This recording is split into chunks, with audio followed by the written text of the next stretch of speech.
Hey guys, Jay Massey here, and welcome back to the channel. And one of the important things that can happen for your business as you continue to grow is figuring out how to classify the individuals that you're paying. Are they vendors? Are they employees, contractors? What is the best way to make that happen? In this particular video, we're going to discuss that and going to give you some inside tips on how to make sure that your business runs as smoothly as possible, regardless of size. If you like information like this, by all means, please go ahead and hit that like button and definitely hit that subscribe button and the bell so that you can be one of the first to know when we produce another video.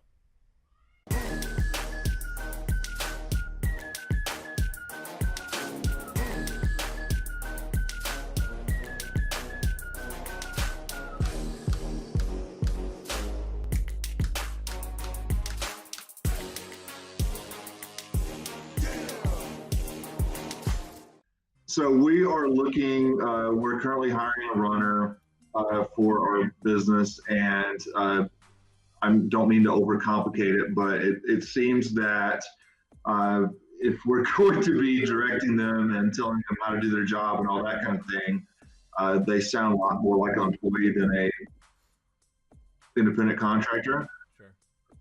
And after attending the summit and hearing from the HR guy, it sounds like that's something I'm a rule follower by nature, so I kind of want to be in line. So nothing wrong with that. As far as like looking into that here in North Carolina, it's easier than California for sure. However, I've seen some kind of like online, they'll hand you your HR type stuff. There's some local places that will just do payroll, that type of thing. And we only have the one employee at this point, but I want to kind of see what you guys think about that as far as like, who should we be asking about this? I've never had an employee before. Is it something that is like a giant concern or what, as far as like paying them and bringing them on? It's a giant concern because you're concerned. Does that make sense?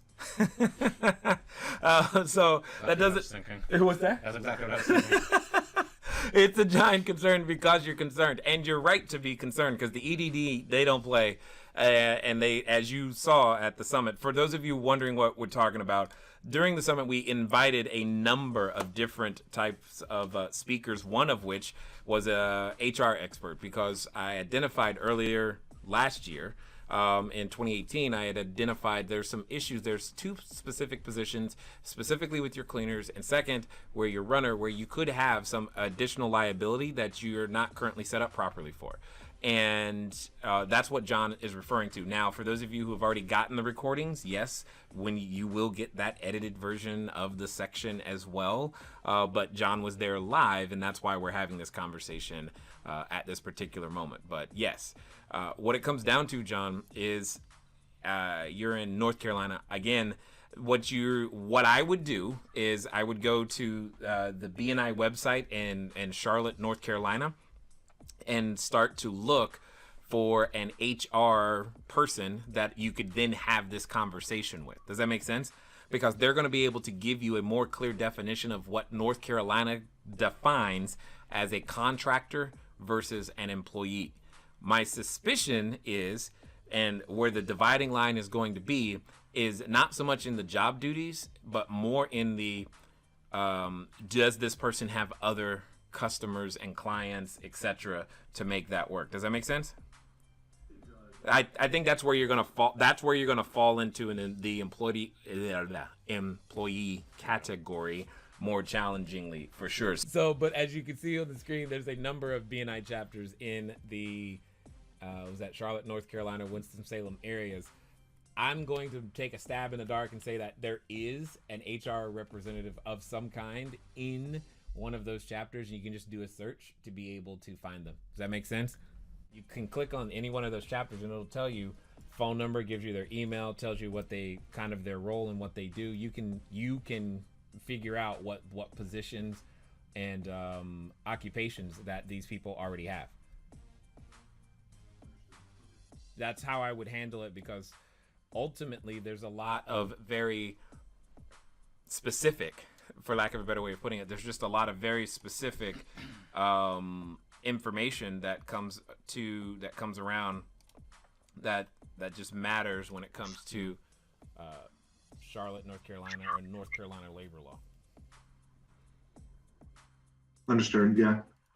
Now, you remember what I said before, probably one of the smartest things you can do is to you and Crystal get together to use the same individual, which will again help that person. What you really want to do is you want to help that person qualify for independent contractor status as much as you possibly can. That's really what I gotcha. Now, yeah. Here's another way of doing the same thing. If you're trying to find that person, if you can go to, does handy.com work in your area? I haven't heard of it, but we have something kind of like that. It's called yes, and there's also something called Tackle. Tackle. Okay, yeah. Okay, those are all of those same idea, same concept. Well, you should be able to find some independent contractors who can do some of the things that you're talking about, and you can use those to screen, and then try to create a deal to where you can work with them directly outside of their platform work. Because that would also help you. Yeah, that's a really good idea. We talked to somebody today who is kind of follows us and is wanting to get into the STR business. Sure. And that's why they reached out to say, hey, we would love to help you in your business type thing.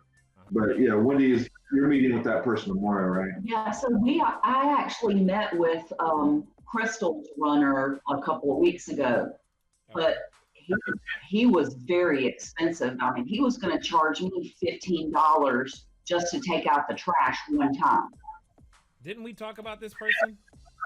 I did, yeah. I related that, yeah. And that's insane. There was no way I'm paying that.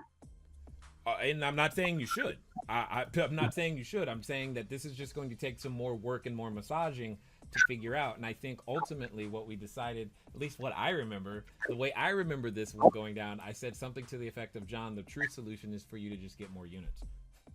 I thought about it this morning as well, yes. Yes, that's what I remember. That's how I remember the problem being solved, but maybe not. I remember that too. It's not reality. I do. Oh yeah, well, she's the one that acquires the unit, so she would like that. Yes. But that's not my reality tomorrow. But it will be this year, yes. But yeah, no. Outside of that, I do know the college student route is probably a decent way to go, because that's someone who is okay with a little bit of extra side money, but doesn't necessarily. Because you're in this in-between stage where I can't really offer someone full-time work, but I can't, and nor can I pay them to just be 100% available when I need it. And I totally understand. In a perfect world, someone watching this video would make a facilities maintenance company, would organize these people on our behalf, charge us a nominal fee so that we could give them the consistent work, and they would serve geographic areas. Somebody. Just saying. That would be a perfect solution, wouldn't it? You could have a phone number to call. It would. We all have these kind of ideas. I understood. Yep. So, but that's the best I got right now. Okay. Thank you, sir. No problem. Good to see you, sir. I look forward to talking to you guys again. Make sure you put your comments in the Facebook group, and we'll talk to you soon. Until next time.